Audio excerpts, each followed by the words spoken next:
सावन का महीना,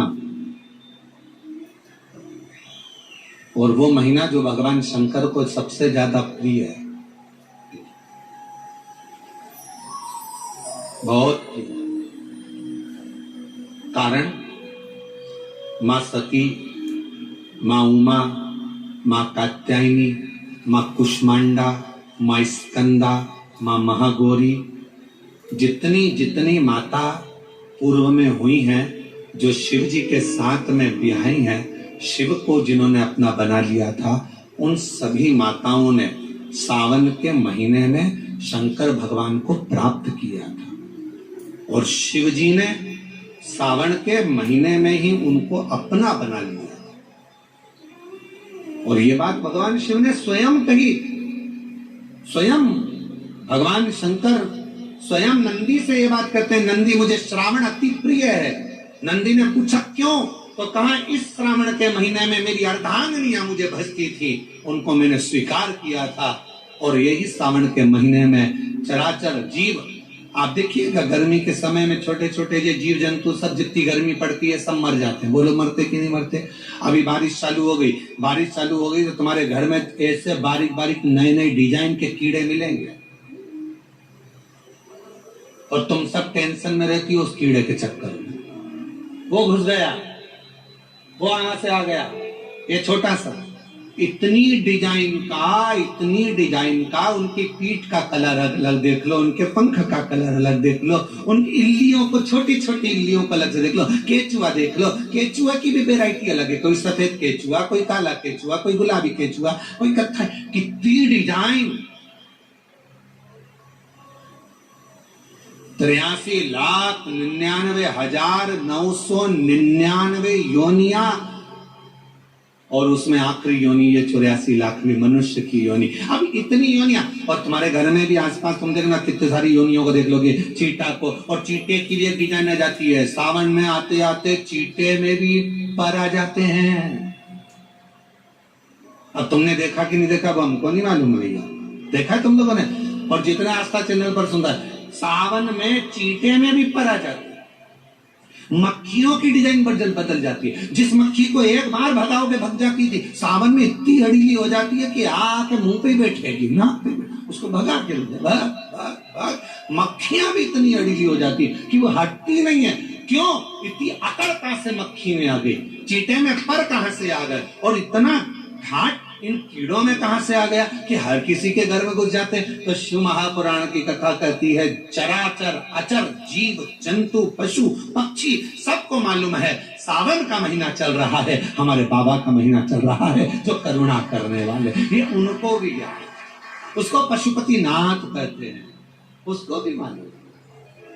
अब जरा विचार करिए, जिस चीटे में कभी पर नहीं आते, वो चीटे में सावन में पर आ जाते हैं। जब चीटे को पर दे सकता है, तो सावन में एक लोटा जल चढ़ाने वाले को भी मेरा बाबा उड़ा तो सकता है, आगे बढ़ा तो सकता है, उन्नति की ओर ले जा तो सकता है।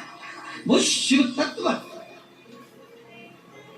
और तेरी कृपा बिना न हिले एक भी अणु, लेते हैं श्वास तेरी कृपा से तनु। बखान क्या करूं मैं राखों के ढेर का, चपटी भभूत में खजाना का। हे गंगाधर मुक्ति द्वार ओंकार बोले ओंकार आयो शरण शंभुहार। भगवान शिव। अब गर्मी आई, गर्मी में पूरे जीव मर गए, गर्मी में सब सूख गया, कीड़े मकोड़े मर गए गर्मी की तपन के कारण। और सावन का एक महीना जिसमें भगवान सबको फलना फूलना सब कुछ, पत्तियां भी फूलती हैं, फूल भी फूलते हैं, डालियां भी फूलती हैं, पशु पक्षी जानवर जलचर थलचर सब फूलते हैं। श्रावण शिव को प्रिय है।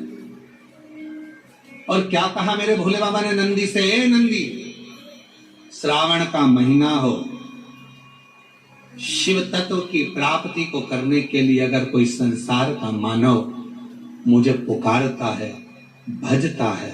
शिव कथा कहती, शिव जी कहते हैं नंदी से, उस जीव का कल्याण करने के लिए मैं स्वयं उसके द्वार तक पहुंच जाता हूं और उसका उद्धार कर देता हूं, उद्धार कर देता हूं। पर किसका चित्त लगे? सावन में भी कई लोग ऐसे हैं जिनका चित्त नहीं लग पाएगा, क्योंकि सावन का महीना होता है तो कमाई के स्रोत भी ज्यादा हो जाते हैं। जीजियों की साड़ियां बिकने लगती हैं, फैशन का सामान बिकने लगता है, पर्स मोबाइल बिकने लगता है, सामान बिकने लगता है, क्योंकि उस समय व्यापार भी बढ़ता है। व्यापार इसलिए बढ़ता है क्योंकि भगवान भी चाहता है कि तेरा मन मुझसे हट जाए, व्यापार में लग जाए। क्योंकि भगवान को मालूम, हमने पहले भी कथा में कहा है, बच्चे को माँ गोदी में तभी तक रखती है जब बच्चा खिलौने से नहीं खेलता। खिलौने से खेलने लगेगा, माँ नीचे उतार देगी। उसी तरह भगवान तुमको अपने पास जब तक बुलाता है, जब तक तुम्हें अपना बनाकर रखता है, और भगवान देख लेता है कि अब धीरे धीरे मेरे को इसको धन देना है, वैभव देना है, ये खिलौने से खेलना चालू करेगा, गाड़ी लाएगा, घोड़ा लाएगा, मकान बनाएगा, फर्नीचर बनाएगा, उसमें लग जाएगा तो मेरे मंदिर आना छोड़ देगा। और मंदिर आना छोड़ दिया तो एक दिन मुझे धीरे धीरे, मैंने एक बार इसकी यहाँ पहले की माताएं, पुरानी माताएं क्या करती थी, मिर्ची बारिश के पहले भर के रख लेती थी, धनिया बारिश के पहले भर के रख लेती थी, हल्दी बारिश के पहले भर के रख लेती थी, अनाज बारिश के पहले भर के रख ले, क्योंकि 4 महीना खाएंगे, खत्म हो जाएगा, अगले महीने में फिर 4 महीने बाद ले आएंगे। उसी तरह भगवान तुम्हें एक बार का वैभव दे देता है, एक बार का धन दे देता है, एक बार की दौलत दे देता है, फिर लोग उसको भोगने लगते हैं, और भोगते भोगते आखिरी में एक दिन ऐसा आता है कि डब्बा खाली हो जाता है। डब्बा खाली होता है, फिर रोने बैठ जाता है, तकलीफ आई, फिर लोटा लेकर भागता है। शिव जी कहते हैं जो मेरे मंदिर में, मेरी कथा में, मेरे रस तत्व में हमेशा एक जैसा लगा रहता है, उसकी जिंदगी को भी मैं हमेशा उन्नति की ओर बढ़ाते बढ़ाते अग्रणता में लेकर चलता, फिर उसको डाउन नहीं कर देता, उसको नीचे नहीं कर देता। जैसे श्रावण महीने में चढ़ाए गए कनेर के फूल, दुर्वा,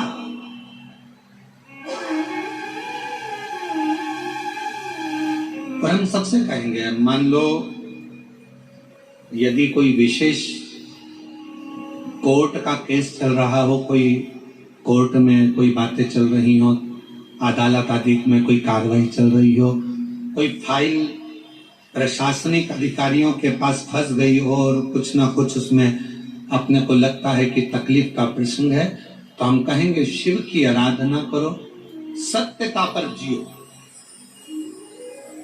और साथ में 5 दुर्वा, 1 कनेर का फूल पीला, 1 पीला कनेर, 5 दुर्वा, 5 बेलपत्र लेकर शिव जी के मंदिर में जाकर शिवलिंग पर समर्पित कर 2 लोटा जल सावन के महीने में उसी पर बेलपत्र कनेर के फूल पर चढ़ाइए।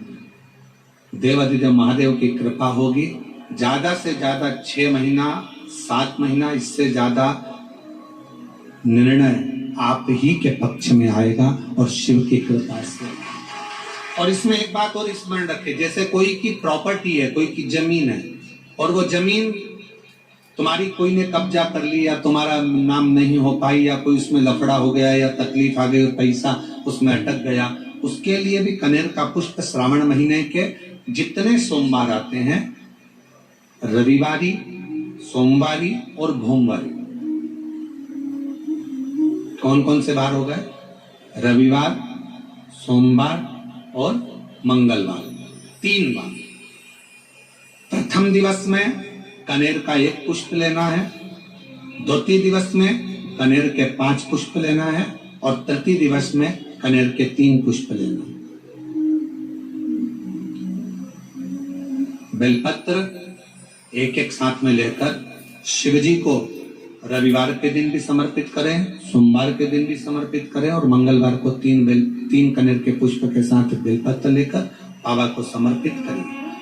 कितना भी अटकी हुई प्रॉपर्टी होगी, कह दिया उसने मैं तेरे नाम फ्लैट नहीं कराऊंगा, और पैसा लेकर बैठ गया, या पैसा नहीं दे रहा है, या किसी भी रूप में अटका हुआ है, अगर सावन के 4 सोमवार पढ़े या 5 सोमवार पढ़े आपने, ये प्रत्येक सावन के सोमवार के पहले, फिर से बोलो कौन सा बार?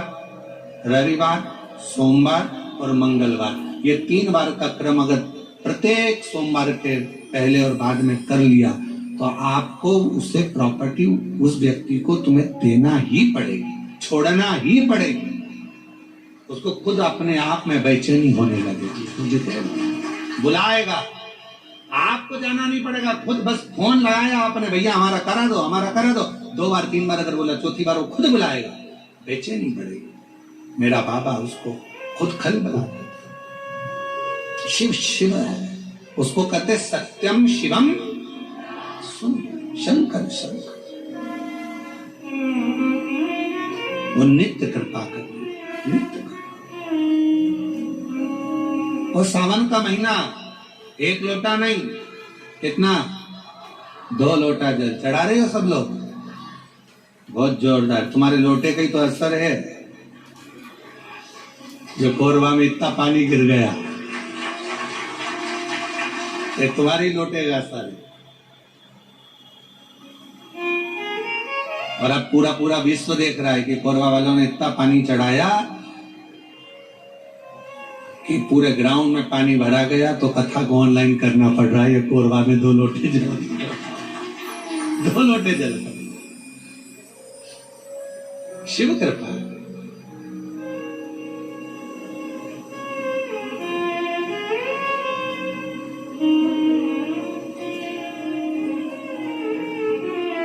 और जितने लोग कोरबा में जो कथा सुन रहे होंगे ना टीवी पे ऑनलाइन, वो सब सिर पे पल्लू ले लेके आपस में बात तो कर रही होंगी, कौन कौन बैठा है, कौन कौन बैठा है, सबके चिंतन में।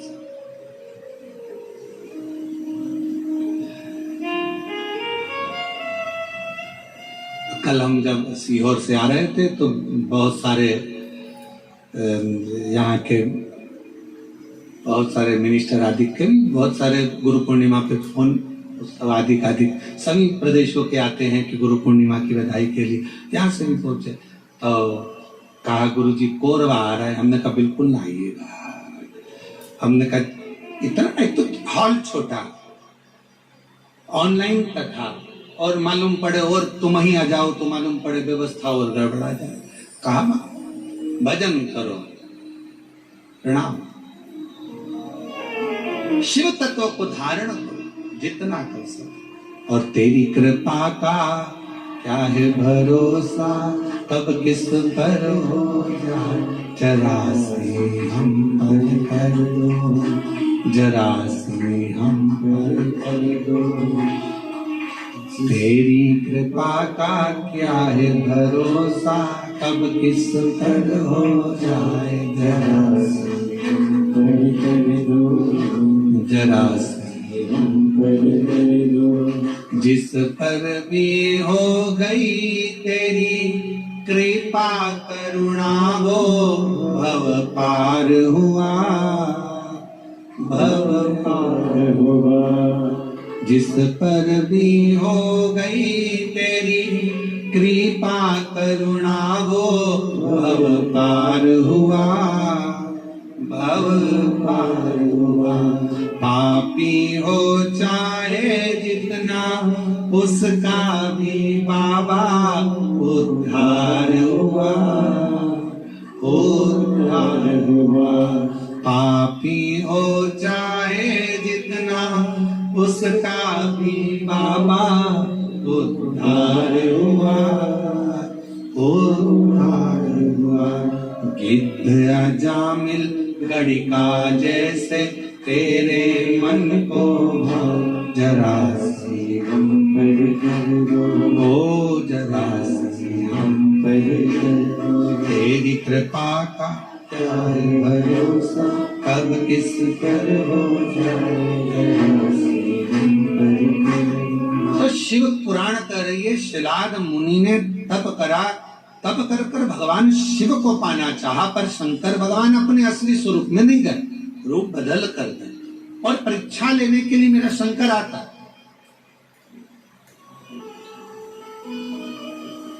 परीक्षा शिवजी बहुत लेते हैं, बहुत। शर्मा जी ध्यान रखना, शिवजी परीक्षा बहुत लेते, और इतनी परीक्षा लेते हैं कि व्यक्ति को अंदर से झंझोड़ देते अंदर से।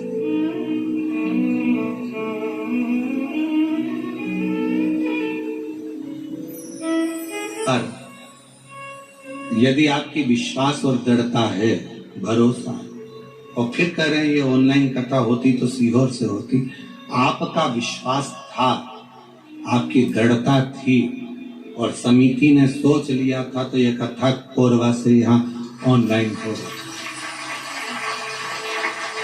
रही। और सारे कोरबा वासियों से निवेदन है कि अपने घर में रहकर इस कथा को इस भाव से सुनो। टीवी चालू कर कर, टीवी की आवाज वॉल्यूम को तेज कर कर, दुकानों पर मोबाइल रखकर एक एक कोरबा वासियों को ये कथा इससे सुनना चाहिए कि हम पंडाल में बैठकर कथा सुन रहे हैं और अपने घर को पंडाल बनाकर शिव तत्व को सावन के महीने में इस पवित्र कथा का लाभ ले रहे हैं। ये भाव से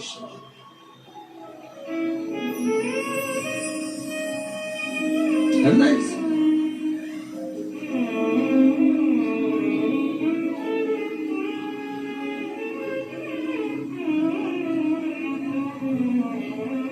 शिव पुराण कह रही है, भगवान शंकर की पवित्र कथा कर रही है, शिव तत्व कह रहा है। शिव महापुराण की कथा कहती है, भगवान शंकर का चरित्र कहता है। शिलाद मुनि ने विचार करा कि मैं भगवान से पुत्र मांग रहा हूं, संतान मांग रहा हूं, पर बाबा तो आते ही नहीं। आए मेरे भोलेनाथ, कभी बच्चे का रूप लेकर आ गए, कभी वृद्ध का रूप लेकर आ गए। शिलाद मुनि की पूर्ण परीक्षा ली, पूर्ण परीक्षा।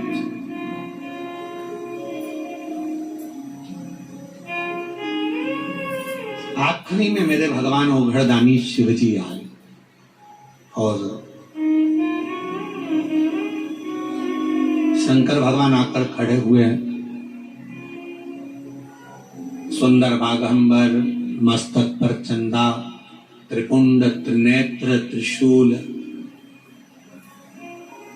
धारी मेरे भगवान शिव सामने थे। मांगो,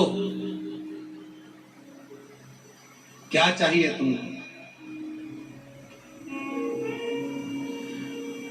अब शिलाद मुनि ने पहले तो ये नहीं कहा कि मुझे औलाद चाहिए। शिलाद मुनि ने सबसे पहली बात कही कि ये बताओ,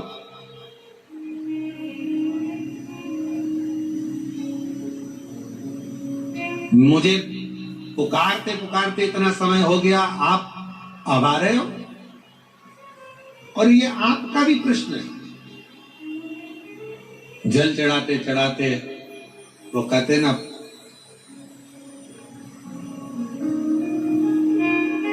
तुम्हें पुकारते पूरी रात हो गई, तुम्हें पुकारते पूरी रात हो गई, मेरे शिव आए ना और सुबह हो गई।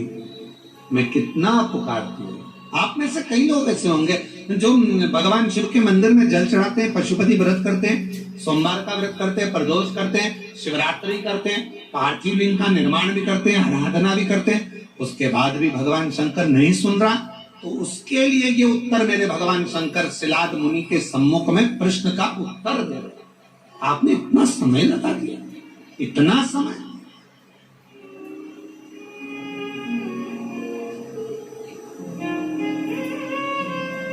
कितने साल पहले ली थी कथा? 2 साल पहले कथा ली थी। अब जरा विचार करिएगा, 2 साल पहले कथा ली और 2 साल से तैयारी में लगे हो, और 2 साल से तैयारी में लगे होगे, और कितना कितना परीक्षा करते करते करते करते आखिरी में भी वो कथा होते होते और ऑनलाइन हो रही है। तो जरा विचार करिएगा, थोड़ा सोचिएगा कि शिवजी या तो कुछ बाबा देवाधिदेव महादेव की जैसी मर्जी, और कहीं ना कहीं प्रभु कृपा। हर चीज में अच्छा सोचो। मेरे शंकर ने कुछ अच्छा सोचा होगा, मेरे शिवजी ने कुछ अच्छा विचार करा होगा, कुछ अच्छा विचार करा होगा। भगवान शंकर ने यह भी सोचा होगा कि तुम कथा तो करा पाओगे, पर वहां बैठने की तुम्हारे पास समय नहीं मिल पाएगा, क्योंकि हमको मालूम था कोरबा इस क्षेत्र में कथा भी हुई नहीं है। अगर हो जाती तो कोरबा में से ट्रैफिक को निकालने के लिए कम से कम पूरा 18 घंटे लग जाते, ये भी पक्की बात है, ये भी निश्चित है, क्योंकि कोरबा क्षेत्र में कथा नहीं हुई, और इस क्षेत्र में कथा नहीं हुई तो पूरा कोरबा और कोरबा के आसपास का क्षेत्र पूरा जब उलट, और आजू बाजू में ये भी लगा है तुम्हारा झारखंड और ये सब उड़ीसा की बॉर्डर, तो ये भी सब है। कथा नहीं सुन पाते तुम, हो सकता है व्यवस्थाओं में लगे रहते, पर शिव जी ने विचार करा, तूने 2 साल दाढ़ी नहीं बनाई, 2 साल बाल ना कटाए, 2 साल तक तू तब साधना करता रहा, तो फिर शंकर भगवान ने सोचा जब इतना तूने करा है तो कथा भी दिल लगाकर एक जगह पर बैठकर श्रवण करो, सुनो, धारण करो, ये शिव सोच, अच्छा सोचो, कुछ अच्छा ही मेरे बाबा ने लिखा। और ये जितनी माताएं बैठी ना, जीजियां जितनी बैठी है बाहर कुर्सी पे, जो लोग बैठे हैं बड़े खुश होके सुन रहा है, इतनी प्रसन्नता में, क्योंकि इनको मालूम इतनी पास से तो कथा नहीं मिल सकती थी ये तो, क्योंकि ना जाने पंडाल में भी कहाँ बैठते और एलईडी पर देखते, और इतने करीब में बैठकर कथा सुनने को मिल रही है, तो तुम तो घर जाके 2 लोटा के 4 लोटा जल चढ़ा देना पक्का, ये विचार तो रखा। अब यहाँ से जाओ तो तुम यहाँ के collector, SP, SDM, IG, commissioner, SD सबको धन्यवाद देना, 2 लोटे जल का प्रताप था जो तुमने महाराज की कथा इतने पास में से सुनवा दी। महाराज शिव तत्व है, शंकर कुछ अच्छा सोचा होगा उसने, बहुत अच्छा सोचा, उसकी करुणा है, बहुत विचार। शिलाद मुनि ने कहा इतना समय लगा दिया तुमने आने में, मैंने तो सोचा नहीं था कि इतना समय लगेगा। महाराज लिखावट बता देती है पेन में शाई कौन सी है, और सिखावट बता देती है कि घर में कमाई कौन सी है। सावधानी रखकर सुनना जरा, घर की कमाई और पेन की शाई, ये दोनों हमारे सामने जरूर आती है। एक घर की कमाई और पेन की शाई, ये दोनों हमारे सामने जरूर आती है। हमारी लिखावट बता देती है, जब हम लिखने बैठते हैं लिखावट बता देती है कि तुम्हारे पेन में शाई कौन से रंग की है, ये तुम्हारी लिखावट बताएगी। और महाराज सिखावट तुम्हारे घर की कमाई बता देगी। तुम्हारे बच्चों में अच्छे संस्कार हैं, बच्चे माता पिता का आदर कर रहे हैं, सम्मान कर रहे हैं, सत्कार कर रहे हैं। फिर निवेदन करूंगा, बच्चों को खूब पढ़ाओ, अपने बेटा बेटी को खूब पढ़ाओ, जितनी अच्छी एजुकेशन दे सकते हो दो।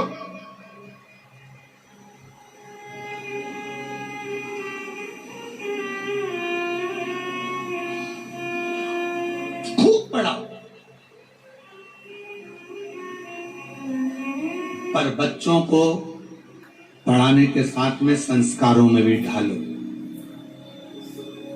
ज्यादा पढ़ने के बाद बच्चे आपको खुद, जिन बच्चों को आपने पढ़ाया अगर उनमें संस्कार नहीं होंगे तो वो बच्चे धीरे धीरे आपको बेवकूफ समझने लगेंगे। मम्मी तुम्हें अकल नहीं है, तुम चुप रहो। पापा अपने ऑफिस में ये बात बताना, हमको मत बताओ।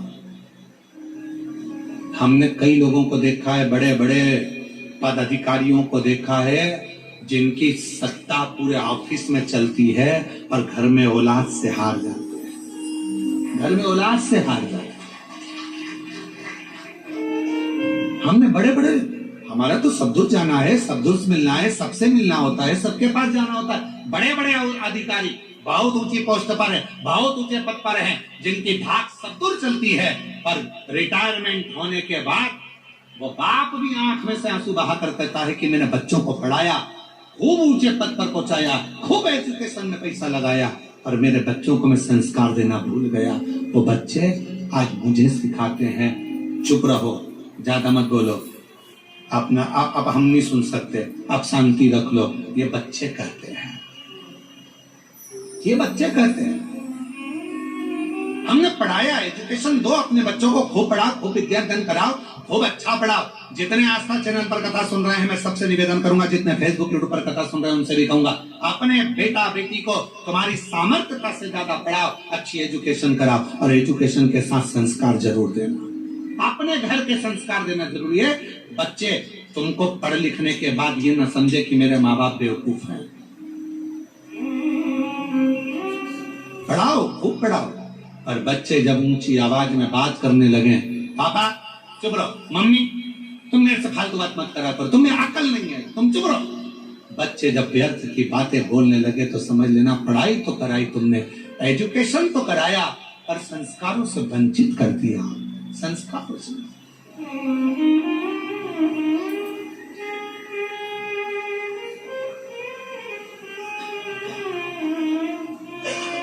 इसलिए यह व्यासपीठ हमेशा कहती आई है और आज फिर कहती है, अपने बच्चों की पढ़ाई में तुम जो खर्च कर रहे हो, ऐसा ही खर्चा एक अपने आस पास मोहल्ले में, कॉलोनी में, सोसाइटी में, समाज में, अपने रिश्तेदारों में, नातेदारों में, या अपने आसपास में कोई भी समाज का व्यक्ति हो और उसके बच्चे को अगर पढ़ने का शौक हो, विद्या अध्ययन का शौक हो, वो पढ़ना चाहता हो, तो निवेदन है उसकी एजुकेशन का खर्चा आप उठाओ।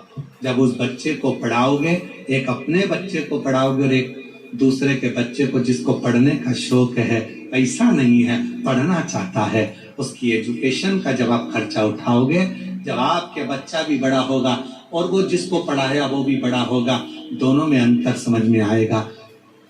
जिसको तुमने पढ़ा दिया, लिखा दिया, अगर वो ऊंचे पद पर पहुंच गया तो तुम्हारे एहसान को मरते दम तक नहीं भूलेगा। मरते दम कि मेरे पास वाले पड़ोसी ने मुझे पढ़ाया था, उसने अच्छी एजुकेशन कराई। इसलिए हमारी बिठले सेवा समिति, हमारा कुबेरेश्वर धाम आज भी ना जाने कितने बच्चे हैं जिनकी फीस जमा करता है, जिनका पढ़ाता है, उनकी ड्रेस, उनकी किताब, ना जाने कितनों की फीसें जमा कर कर बिठले सेवा समिति कॉलेज की, स्कूलों की फीस जमा कर कर बेटा बेटी को पढ़ा देती। और वो बच्चे जब अच्छे पद पर पहुंचते हैं तो याद करते हैं कि हमने बिठले सेवा समिति ने हमारा खर्चा उस परिस्थिति में उठाया जब हमारे पास नहीं था। और बाद में वो कहते हैं कि हमें बताओ, हमें समिति के लिए क्या करना है, हमें क्या करना है कुबेरेश्वर धाम के लिए। हम एक ही बात कहते हैं, अपने परिवार को पालो और साथ में तुम भी ये नियम बना लो कि अपने आसपास में कोई बच्चा पढ़ना चाहता है, एजुकेशन करना चाहता है, उसके पास कुछ नहीं है, तो तुम उस बच्चे को पढ़ाओ जैसे समिति ने तुमको पढ़ाया है, वैसे तुम भी पढ़ाओ। अग्रणता दीजिए। शिक्षा से बड़ा कोई दान नहीं दुनिया में, शिक्षा से बड़ा कोई दान नहीं। पढ़ाओ, अच्छी एजुकेशन करो, पर एक विश्वास के साथ, एक भरोसे के साथ।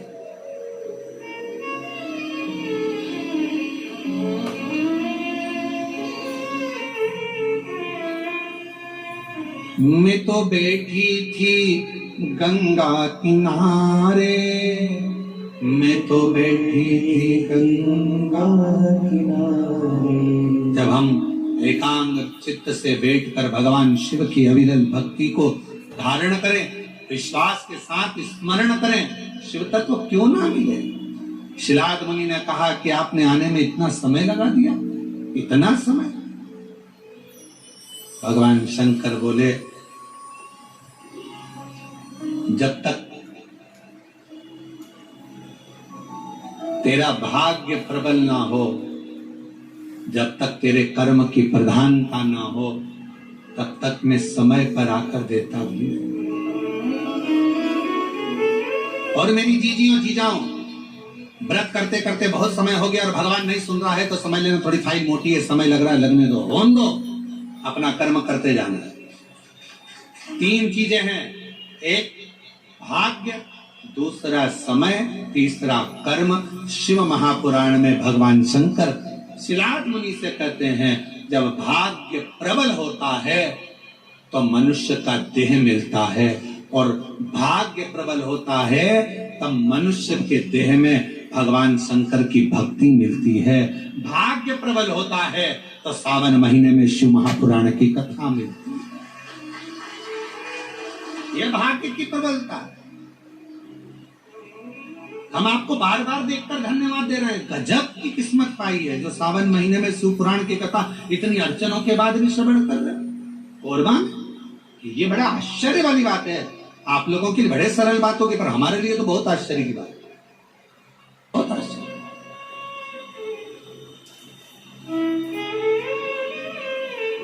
शिव तत्व भाग्य की बात होती है तो मानव की देह मिलती है, सौभाग्य की बात होती है मानव की देह में भगवान शंकर की भक्ति मिलती है, और हजारों लाख गुना सौभाग्य प्रबल होता है। कोई अपने पूर्वजों का, माता पिता की पुण्याई होती है, तब जाकर हम शिव महापुराण की कथा श्रावण के महीने में बैठकर श्रवण कर पाते हैं। ये पुण्याई कथा, शिव तत्व की कथा, भगवान शंकर की कथा।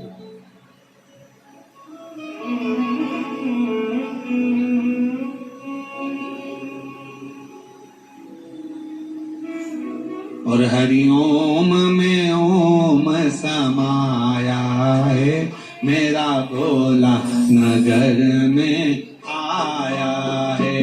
हरिओम में ओम समाया है, मेरा भोला नगर में आया है। हरिओम में ओम समाया है, मेरा भोला नगर में आया है। हरिओम में ओम समाया है, मेरा भोला नगर में आया है। ओ हरिओम में ओम समाया है, मेरा भोला नगर में आया है। हरिओम में ओम समाया है, मेरा भोला नगर में आया। हरिओम में ओम समाया है, मेरा भोला नगर में आया है। हरिओम में ओम समाया है, मेरा भोला नगर में आया।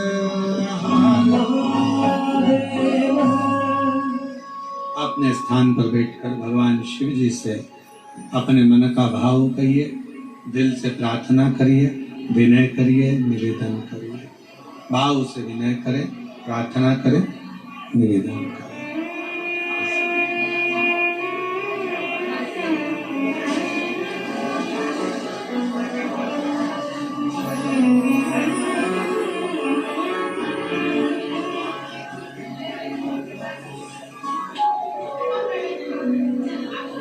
भाव से बाबा को विनय करेंगे, सभी लोग साथ में बोलेंगे।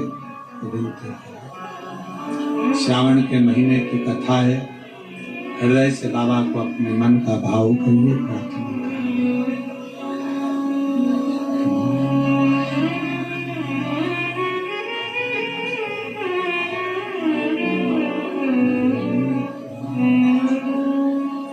श्री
मंगलकारी शमशान वासी हमारा, शमशान वासी हमारा, ओ भोला सब दुख काटो, ओ भोला सब दुख काटो।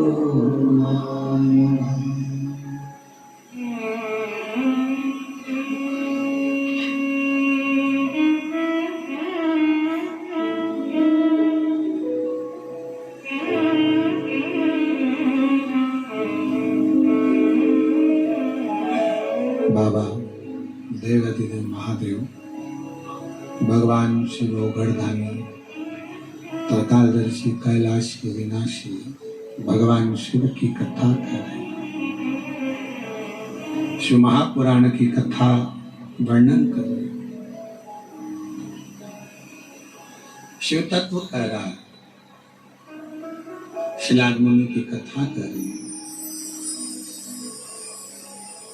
एक भाग्य, दूसरा समय और तीसरा है कर्म। भगवान शिव ने कहा शिलाद मुनि से,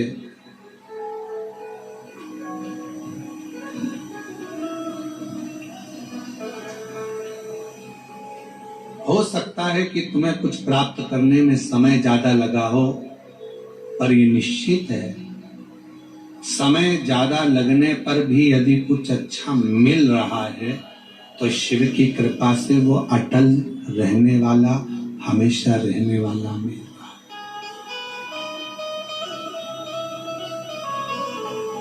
वो हमेशा रहने वाला। थोड़ा मेहनत करने के बाद अगर कोई चीज मिलती है ना तो वो थोड़ा टिकती है, रहती है।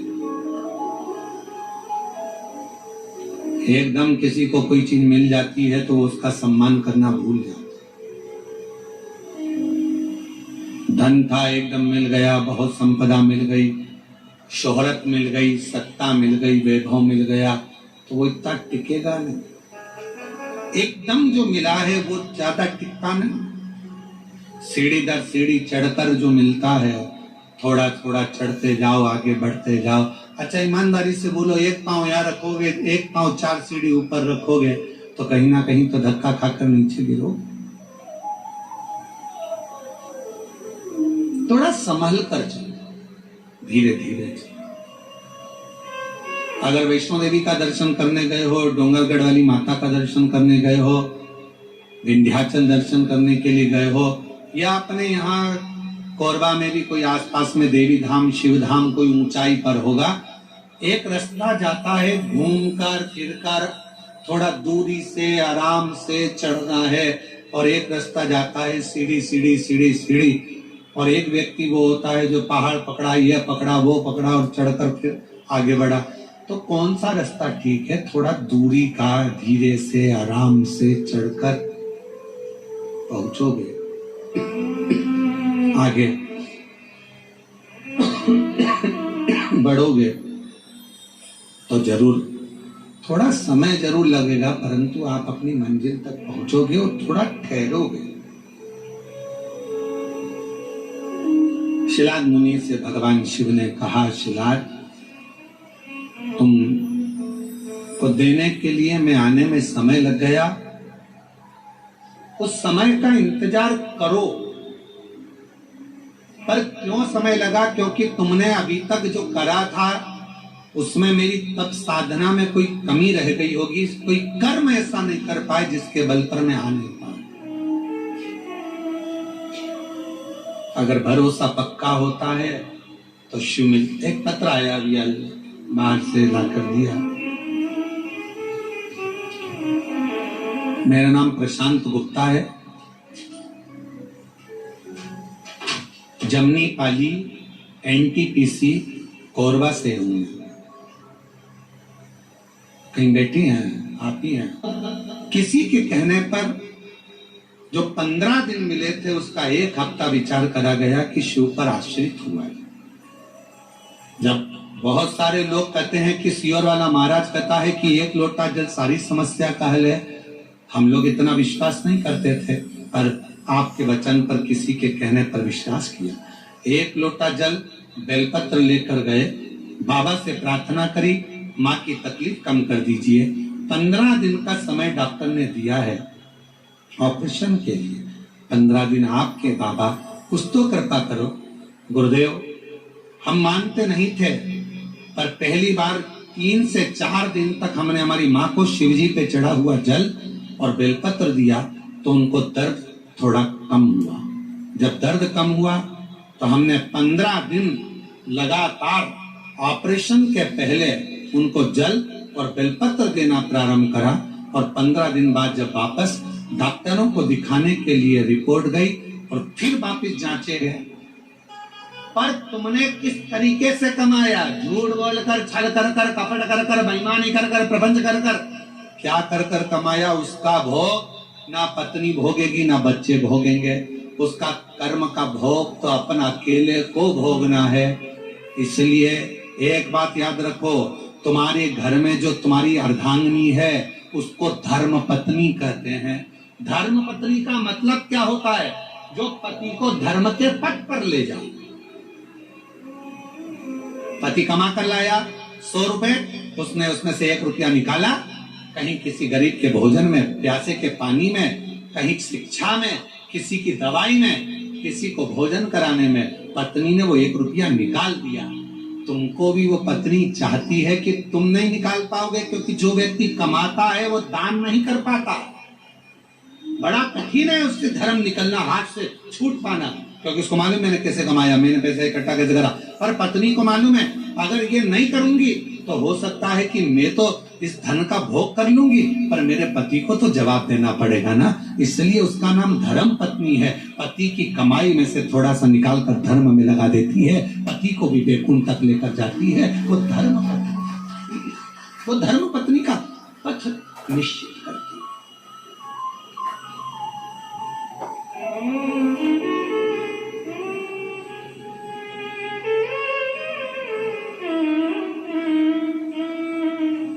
सलाह देती है अच्छी। कई लोग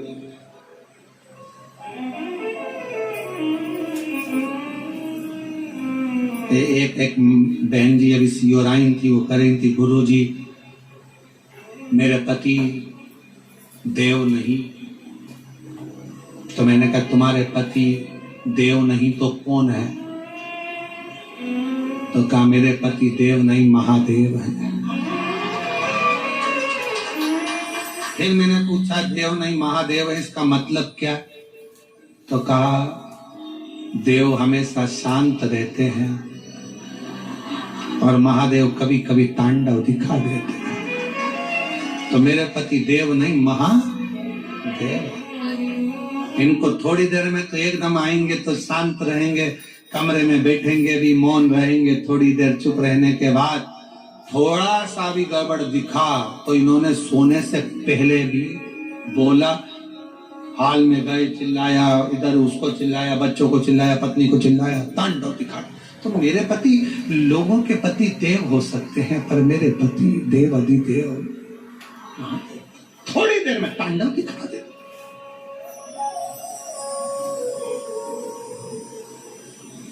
फिर पति पास में खड़ा था, उसने हाथ जोड़कर कहा गुरुजी मेरी पत्नी पत्नी नहीं है, मेरी पत्नी धर्म पत्नी है। मैंने पूछा क्यों? मैं कभी सीहोर नहीं आता, पर ये मुझे पकड़कर सीहोर तक लेकर आ गई। ये धर्म पत्नी ये लेकर आई है मुझे, धर्म के पथ पर जो तुम्हें लेकर जाए। धर्म के पथ पर। ये पत्र अग्रवाल जी की धर्म पत्नी ने लिखा। मैं लता अग्रवाल, आपने लिखा है? जी जी, अच्छा खड़े हो जाओ। मैं लता अग्रवाल, पति भरत कुमार अग्रवाल, कोरबा की निवासी हूँ, प्रणाम करती हूँ। गुरुजी, हम नहीं जानते थे कि 1 लोटा जल का महत्व क्या होता है। हम नहीं जानते थे कि पशुपति व्रत कैसे करना। हम नहीं जानते थे कि शिव की आराधना कैसी करना। पर आज लोगों को अगर शिव मंदिर से और भगवान शंकर की भक्ति से जोड़ा है, तो आपने जोड़ दिया, शिव पुराण ने जोड़ दिया। गुरुदेव, लोग हार्ट सीट पर बैठकर केबीसी में करोड़ों रुपए जीत कर अपने आप को किस्मत वाला समझते होंगे, और आज हम कोरबावासी आपकी कथा में ऑनलाइन बैठकर भी हम अपने आप को किस्मत वाला समझते, भाग्यशाली। ये शिव की उदारता। बहन धन्यवाद, बहुत बहुत अच्छे पत्र लिखने के लिए। और आपने लिखा,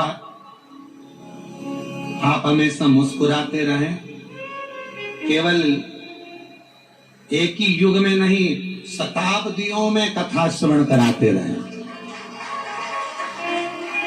ये स्नेह आप लोगों का। बैठिए। शिव तत्व शंकर जी की अविरल भक्ति हमें सीखने को मिलती। एक धर्म पत्नी का लक्षण है। धर्म पत्नी का फर्ज होता है पति को धर्म का पथ दिखा देना, पति को धर्म का मार्ग दिखा देना, धर्म पथ की ओर लेकर चलना। शिलाद मुनि ने पूछा कि आपने आने में देर लगा दी। शिव जी ने कहा 3 चीजें हैं, भाग्य, समय और कर्म। भाग्य में हुआ तो मनुष्य का देह मिल गया, भाग्य में हुआ तो अच्छा जीवन मिल गया, भाग्य में हुआ तो सत्कर्म हो गया, और कर्म अच्छा करा तो तुम्हारा जो बेकार समय चल रहा था वो भी पलट गया। कब पलटता बेकार समय? जो हमारा कर्म अच्छा हो। श्रेष्ठ कर्म करो, अपने कर्म को श्रेष्ठ करने का प्रयास करो। जब अपना कर्म हम श्रेष्ठता के साथ करेंगे तो भाग्य को पलटने में देरी नहीं लगेगी और समय को पलटने में देरी नहीं। भाग्य को बदलने में तुम्हारे विश्वास की बहुत जरूरत पड़ती है।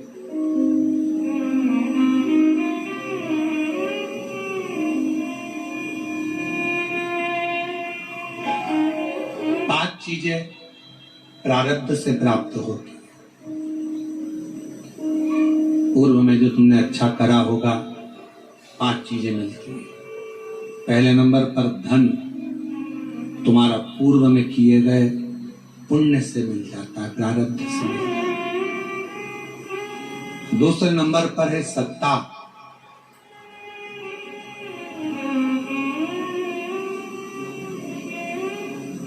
कोई सरकारी नौकरी मिली है, कोई अच्छी नौकरी मिली है, कोई अच्छी जगह पर आप अधिकारी बनकर, कोई अच्छी जगह पर पद पर अगर आप बैठे हो, सत्ता में बैठे हो, तो ये पूर्व के प्रारब्ध से मिला है। तीसरे नंबर पर है सिंहासन। आप कोई उच्च पद पर बैठे हो, कोई ऊंची कुर्सी पर बैठे हो, सिंहासन पर बैठे हो, ये भी पूर्व के प्रारब्ध से, कोई अच्छे कर्म से हमको प्राप्त हुआ है। इसमें आपका नहीं। धन मिला पूर्व के फल अनुसार, सत्ता मिली पूर्व के फल अनुसार, सिंहासन मिला पूर्व के फल अनुसार।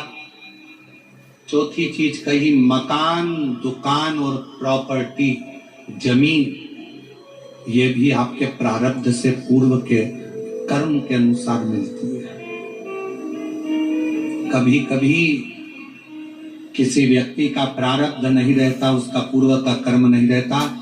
पिताजी के पास में करोड़ों, 5 एकड़ जमीन वहां, 10 एकड़ जमीन वहां, 15 एकड़ जमीन वहां, 25 एकड़ जमीन वहां, बड़ा बड़ा बंगला, बड़ी बड़ी प्रॉपर्टी, और बच्चे का प्रारब्ध नहीं है, किस्मत नहीं है, तो वो बड़ा होते होते उसकी पूरी प्रॉपर्टी बर्बाद हो जाती है। मकान, दुकान, बंगला सब समाप्त हो जाता है। और ये आप अपने आसपास के मोहल्ले में, क्षेत्र में, कॉलोनी में, रिश्तेदारों में, नातेदारों में देख सकते हो। अगर प्रारब्ध में नहीं है तो वो बर्बाद हो जाएगा, मिलेगा ही। बाप ने भले जोड़ी हो, पिता ने भले जोड़ी हो, और अगर तुम्हारे प्रारब्ध में है, तुम्हारे किस्मत में है, तुम्हारे पूर्व के कर्म तुमने करा है, तो 1 प्लाट नहीं, 2 प्लाट नहीं, मकान नहीं, दुकान नहीं, सब कुछ बढ़ता चले जाएगा, भले तुम्हारे पास में धन है कि नहीं है, और धीरे धीरे संपदा, प्रॉपर्टी, दुकान, मकान, ये सब बढ़ेगा। ये प्रारब्ध से।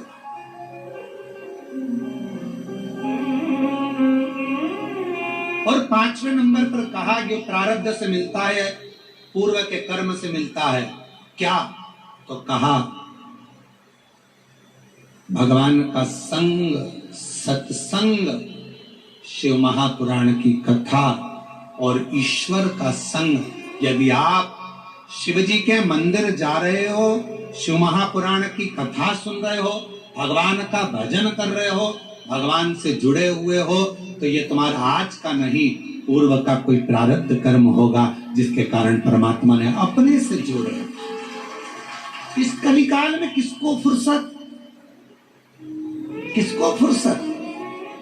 आपके पास भी समय नहीं है। आप लोग वो तो यहाँ आए हो, मन है कि हमें कथा सुनना है, सावन के महीने की कथा सुनना है। आपके पूर्व का कोई प्रारब्ध होगा, आपके पूर्व का कोई कर्म होगा। कोई पिछले जन्म के अच्छे कर्म मुझे बाबा तेरा साथ मिला, कोई पिछले जन्म के अच्छे कर्म मुझे बाबा तेरा साथ मिला। जहाँ सारी दुनिया झुकती है, जहाँ सारी दुनिया झुकती है, मुझे वो आली दरबार मिला, दरबार। कोई पिछले जन्म के अच्छे कर्म मुझे बाबा तेरा साथ मिला। कोई पूर्व का कर्म होगा, अच्छा होगा, कोई पूर्व में कोई प्रारब्ध तुम्हारा अच्छा होगा, इसलिए भगवान के सत्संग से, कथा से, स्मरण से तुम जुड़े हुए। 5 चीजें प्रारब्ध से मिलती हैं, पूर्व कर्म से मिलती है। बोलते जाओ। पहले नंबर पर धन, दूसरे नंबर पर सत्ता, तीसरे नंबर पर सिंहासन, चौथे नंबर पर दुकान, मकान, प्रॉपर्टी, और 5वें नंबर पर ईश्वर का संग, सत्संग। ये पूर्व का होगा तो मिलेगा, पूर्व का नहीं है तो तुम 50 बार विचार कर लो तो भी तुम सत्संग तक, कथा तक, भगवान तक नहीं पहुंच सकते।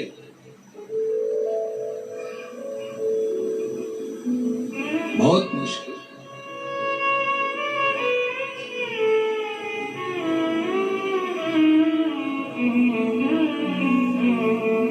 तुम्हारे घर पर सावन के महीने में टीवियां चल रही हैं, नाटक देख रहे थे, सीरियल देख रहे थे, फिल्म देख रहे थे। कोई पूर्व का प्रारब्ध तुम्हारा प्रकट हुआ, पूर्व का कोई कर्म तुम्हारा प्रबल हुआ, सामने मिल गई। टीवी चालू करते से आस्था चैनल चल गया और शिव महापुराण की कथा 1 बजे से 4 बजे तक ऑनलाइन कोरबा से सुनने का मौका मिल गया। ये पूर्व का प्रारब्ध था।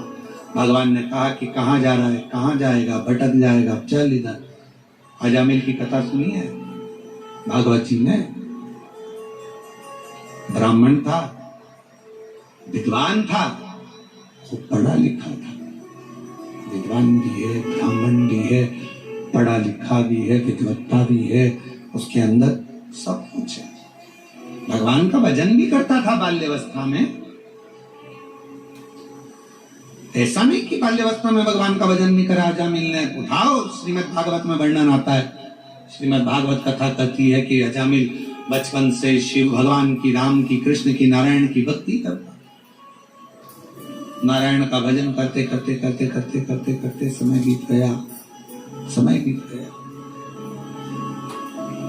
और जवानी अवस्था आ गई। और युवानी अवस्था में अजामिल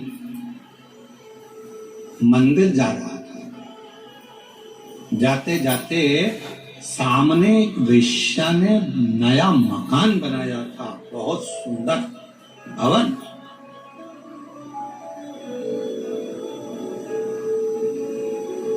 ध्यान गया।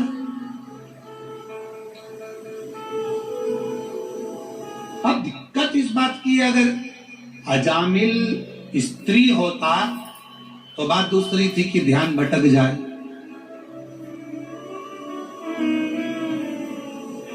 एक बहुत शातिर चोर था, बहुत शातिर, उसको पकड़ना बहुत कठिन था, बहुत कठिन।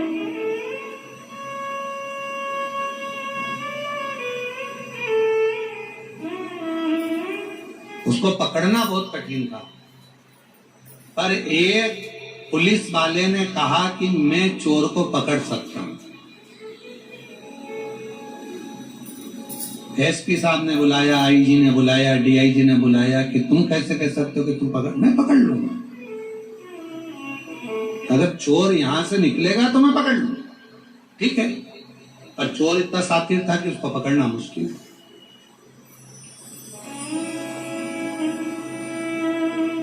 अब वो चोर ने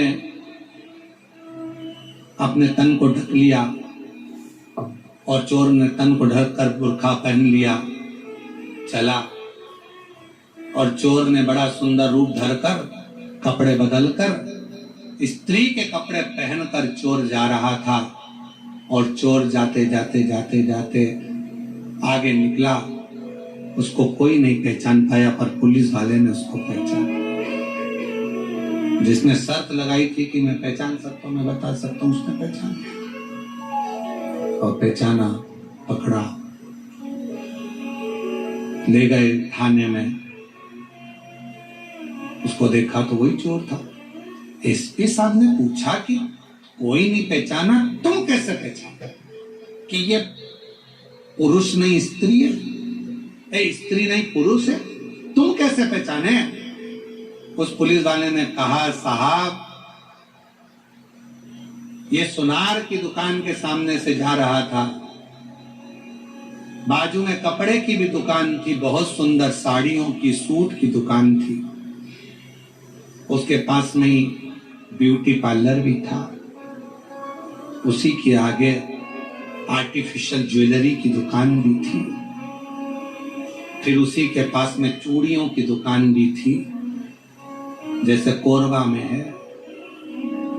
सब दुकानें लाइन से थी और 4 दुकान एक जैसी लाइन से थी, सारी स्त्रियों की थी। ये वहीं से निकल रहा था।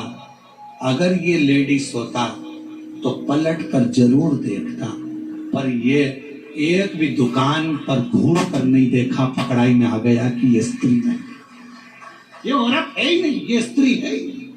एसपी साहब ने कहा इसका प्रमोशन होना चाहिए, बड़ा चतुर है, बड़ा चतुर, इसकी विद्वत्ता बड़ी प्रखर है।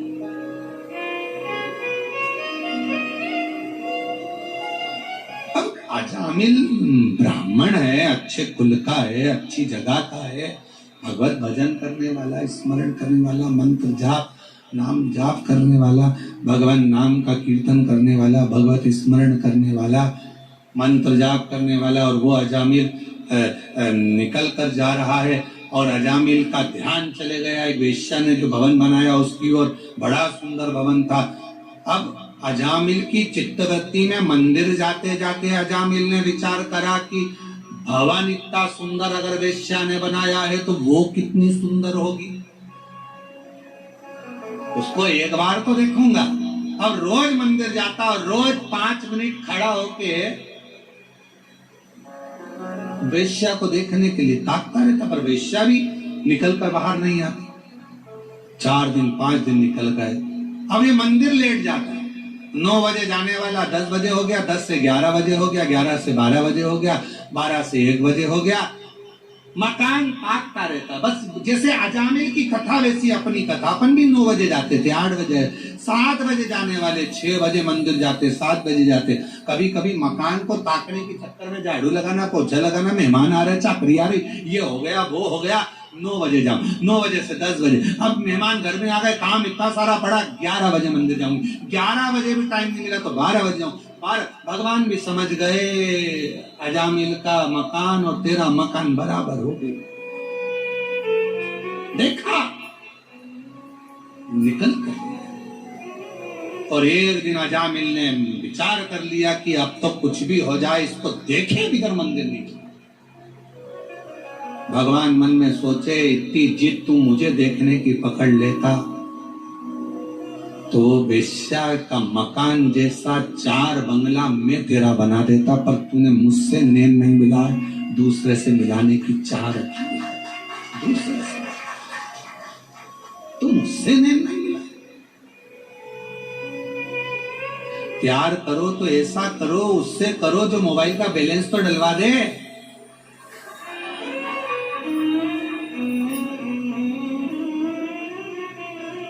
जरा से चाउमीन के चक्कर में दूसरे की गाड़ी सुधरने के लिए आई, डीजल भी उसकी गाड़ी का नहीं था, गाड़ी भी उसकी नहीं थी, और मेरे सनातन धर्म की बेटियां लव जिहाद का शिकार हो जाती है।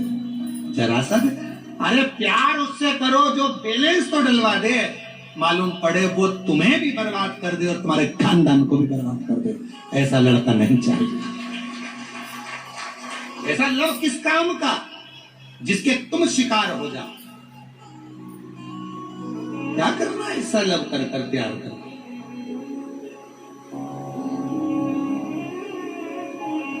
नैन लड़े त्रिपुरारी से मैं उनकी हो गई,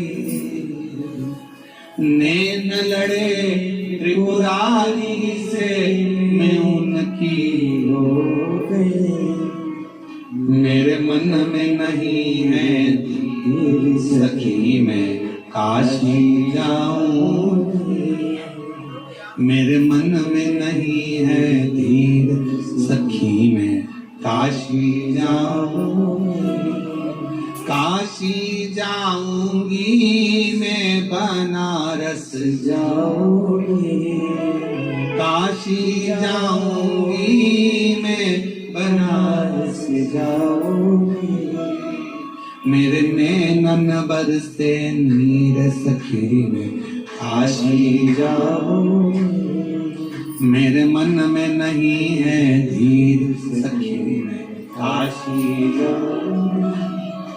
कितने कितने कोरवा के कई लोगों की आंख में आंसू होंगे, इतने साल के बाद योग लगा कोरवा में कथा का, और वो भी कथा हमको ऑनलाइन श्रवण मिल तो रही है ना कोरवा से, इतनी खुशी मनाओ। आंख में आंसू नहीं, प्रसन्नता होना चाहिए कि ऑनलाइन तो मिल रही है ना, प्रसन्नता। और छोड़ दिया मैंने खाना पीना तेरी याद में, छोड़ दिया मैंने खाना पीना तेरी याद में, मेरे मन में नहीं है धीर सखी में काशी जाऊंगी, काशी जाऊंगी मैं बनारस जाऊंगी, ओ काशी जाऊंगी मैं बनारस जाऊंगी, मेरे मन में उठे है पीर सखी मैं काशी जाऊंगी, मेरे मन में उठे है पीर सखी मैं काशी जाऊंगी। मैं जाऊं भगवान के मंदिर, अब जब ही जाऊंगा जब उस वेश्या को देख लूंगा। मकान इतना सुंदर है तो वेश्या कितनी सुंदर। कभी कभी मन में आना चाहिए तेरी सृष्टि इतनी सुंदर है तो मेरे शंभु तू कितना सुंदर होगा।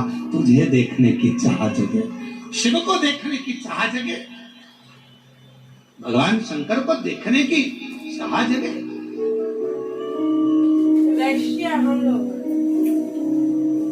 कई लोगों के मन में प्रश्न आता है, शर्मा जी, कई लोगों के मन में रहता है आखिर ये बात क्या है कि इतनी भीड़ कथा में आ जाती है कि ट्रैफिक जाम हो जाता है, रोडें जाम हो जाती है।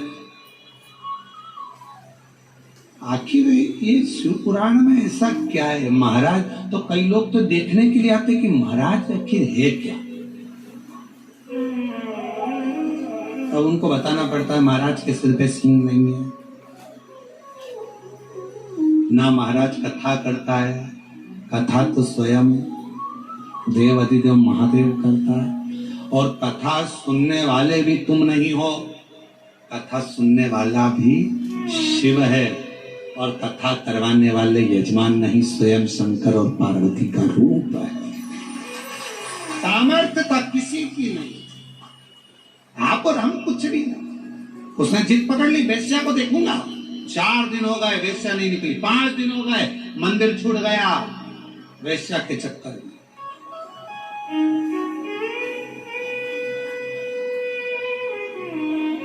होता है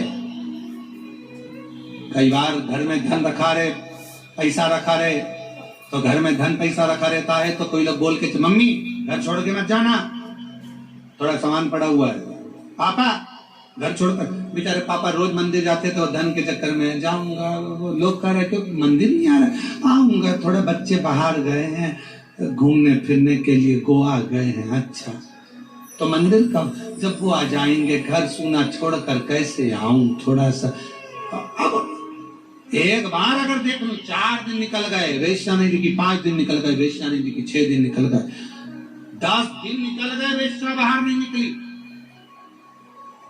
15 दिन निकल गए वेश्या नहीं निकली, मंदिर ही नहीं जाती। 1 महीने के बाद वेश्या अपने कक्ष से छत के ऊपर आई। इस अजामिल ने उस वेश्या को देखा और मन में सोचा कितनी सुंदर है, इसको तो मैं अपनी अर्धांगिनी बनाऊं, पत्नी। वेश्या का संग कर लिया। अब मंदिर नहीं जाता, अब तो हमेशा फूल लेके मंदिर जाता, तब फूल लेके वेश्या।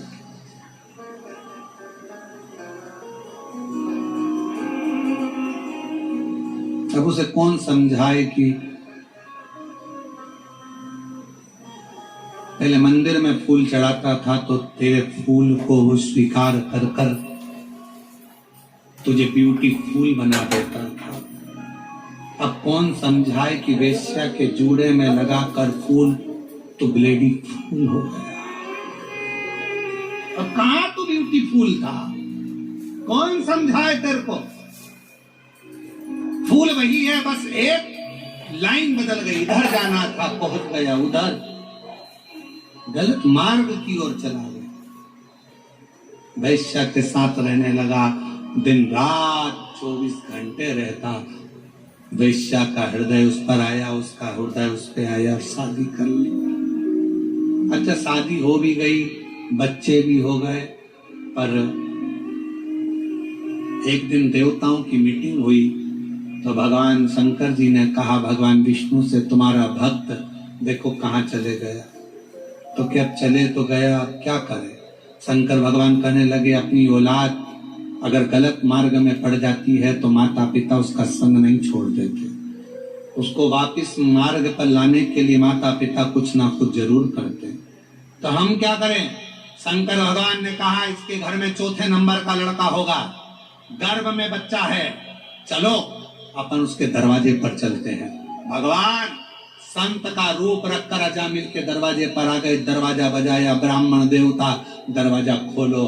अजामिल ने दरवाजा खोला, कहा मैं ब्राह्मण तो हूँ पर मैंने वेश्या से शादी करी है, इसलिए लोग मेरे घर में नहीं आते, ब्राह्मण संत मेरे यहाँ नहीं आते। तुम क्या चाहते हो। हमें भोजन करना है, भूख लगी है, तुम्हारे गांव में कोई ब्राह्मण का घर नहीं है, भोजन तुम्हारे यहीं करेंगे। मेरी पत्नी वैश्या है, कोई बात नहीं, तेरे से शादी कर कर वो भी ब्राह्मणी हो गई, तू तो भोजन बनवा, मुझे भोजन करना।